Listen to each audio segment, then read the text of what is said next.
Howdy folks, this is the story of Old Blue, and it's based on a true story about a dog named Greyfriars Bobby. He was from Edinburgh, Scotland. His owner died when he was 2 years old, and he went to his owner's grave and refused to leave. And the caretakers at the cemetery tried to run him off, but they couldn't. And he kept coming back, so they finally gave up and built him a shelter and fed him and watered him. He stayed there for 14 years until he died. And he's buried just in front of the cemetery where his master's buried at. And they even erected a statue for him in a memorial. And when people go by, they place sticks on his grave. You know how you throw a stick for a dog and they fetch it? People place sticks on his grave.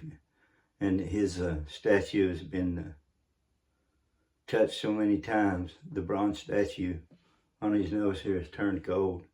You'll be able to see that in the video that I'm going to attach to this. Now I'm going to read you the first chapter of Old Blue that I wrote. I wanted to put a sort of a, I guess you would call Appalachian spin to it, with a 10-year-old boy who'd always wanted a dog but didn't have one, and ended up falling in love with Old Blue. This is the story of Old Blue. It was the summer of 1969. My chores were done for the week. I asked my dad if I could go berry picking the next day on a Saturday morning. It was berry picking season, and the blackberries and raspberries were ripe. I gathered 3 one-gallon milk jugs to hold the berries I planned on picking. I got up Saturday morning and headed for Robinette Hollow, about a quarter mile from my home. When I started up the hollow, I noticed a lot of people going in the church about 300 yards up the hill on the right. An unusual sight on a Saturday. So I walked up towards the church to see what was going on. As I approached the church, I heard the preacher say, "The Lord giveth and the Lord taketh away. Blessed be the name of the Lord." I walked in and sat down in a pew in the back. I saw the coffin up front with a young boy about my age lying there. Then I noticed a dog laying next to the coffin. He was jet black with white on his neck and on his belly, and he looked to weigh around 50 pounds. He lay there the entire time during the service. When the service was over, they carried the boy to the graveyard, not far from the church. When the graveside service was over, the dog wouldn't leave, despite the pleas of the boy's parents and siblings. The preacher told the family not to worry, he would take care of him. And in a few hours, he would probably come home, since they lived nearby. Everyone left, and I asked the preacher if I could stay and help with the burial. He said I could. They lowered the coffin in the ground, and I helped shovel the dirt in the grave. And when we finished, Old Blue laid on top of the grave and refused to leave. We all patted him on his head, told him he was a good boy, and we were sorry for his loss. I'll go ahead and read another chapter. We all left and I went home without going berry picking. Dad asked where the berries were. I told him about old Blue. He told me he was proud of me for doing what I did. And if I was going back to check on Blue in the morning after Sunday school, I told him I would like to, and he said he would go with me. After church, we went and checked on old Blue, and he was still there, no food, no water, no shelter from the weather. Dad asked the preacher if he could build a shelter for old Blue. The preacher said we could. And Dad and I went home and loaded up the truck with lumber, a saw, hammer, and nails, and returned and built a shelter for old Blue. We brought in food and water, along with some old bowls he could eat and drink from.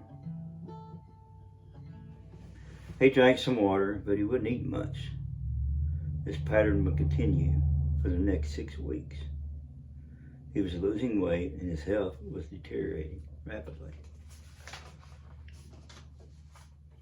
Old Blue's family had long since given up on him returning home. It had been a couple weeks since they came to check on him. And my dad had to work, and the time for returning to school was fast approaching. Old Blue got used to my daily visits, and I'd bring him food and water. He would greet me warmly and allow me to pet him, but he still wouldn't eat much, nor would he leave his master's grave. I spent a lot of time with old Blue there, trying to ease his pain and hoping to get him to come home with me. But he would not leave his boy. The one person who meant the world to him was there in that grave, and old Blue was not about to leave him. He had lost a lot of weight, seemed lethargic, and he was beginning to refuse to eat and drink now. I had a hard time sleeping from worrying about Blue. The next day was Friday. School started on Monday. I went to see Blue, and he seemed to be coming out of the sadness. He was happy to see me, and he ate all of his food and drank 2 bowls of water. I spent the whole day with Blue, and I fetched him more food and water. And he came out from under the shelter and lay in the grass next to me. And he looked at me with those big brown eyes of his, as if to say, thank you.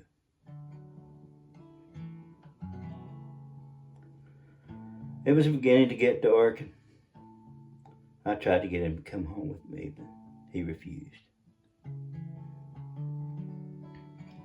As I was walking away, he barked. I returned and knelt down in front of him. He licked my hand, and I hugged him around his neck and told him what a good boy he was. I got up to leave, and he whimpered a little.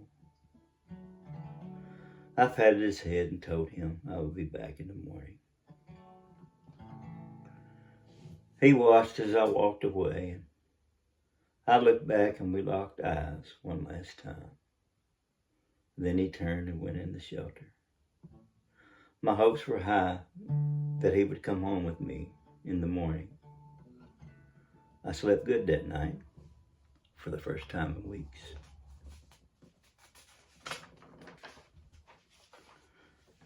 The next morning was Saturday, just 2 days before school. I headed out to see old Blue, hoping this would be the day he would come home with me. I noticed the preacher standing near him. And I noticed old Blue was laying on the blanket the preacher had brought for him. Old Blue had passed away sometime during the night. And he looked so peaceful, as if the crushing weight of grief had finally been lifted off of him. He was finally reunited with the boy he loved, never to part again. I asked the preacher if we could bury him next to the boy, and he said yes. I went home and told Dad what had happened. He said, "Help me load up the truck with some lumber, son. We'll build old Blue a coffin and a grave marker." We returned to the cemetery. The preacher had started digging Blue's grave already, and I helped him finish digging the grave, while Dad built the coffin and made the marker.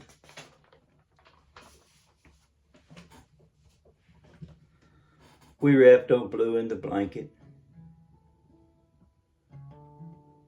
and laid him down gently in the coffin. Dad nailed the coffin shut. We lowered him into the grave. We covered him up.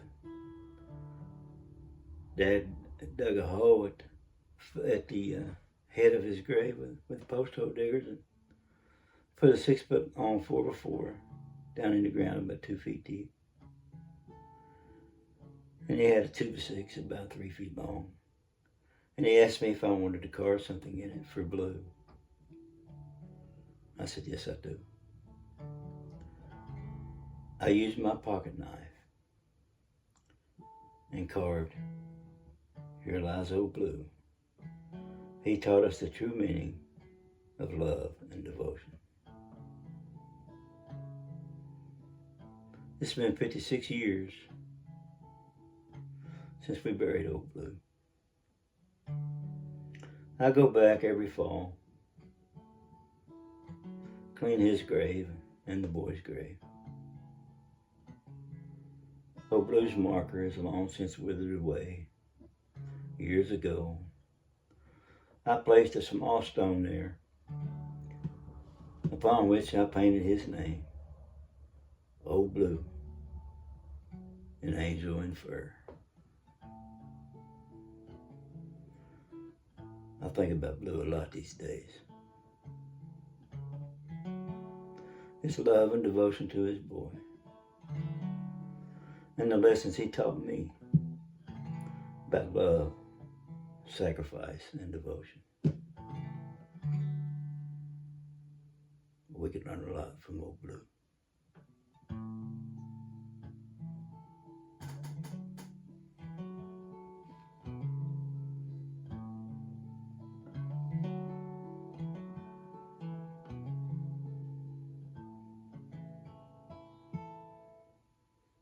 Goodbye, old Blue. You're gone, never forgot.